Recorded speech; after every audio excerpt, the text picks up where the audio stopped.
खबर आपको देंगे। चीन ने पाकिस्तान और अफगानिस्तान के दरमियान जंग बंदी का खैर मकदम किया है। चीनी वजारत खारजा के मुताबिक पाकिस्तान और अफगानिस्तान दोनों चीन के हमसाया और दोस्त ममालिक हैं।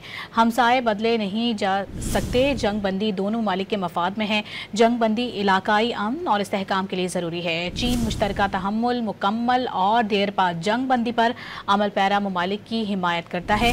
चीन ताल्लुकात में मुसलसल बेहतरी के लिए तामीरी किरदार अदा करने के लिए तैयार है।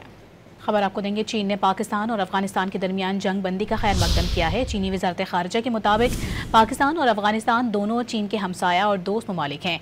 हमसाए बदले नहीं जा सकते। जंग बंदी दोनों ममालिक के मफाद में है।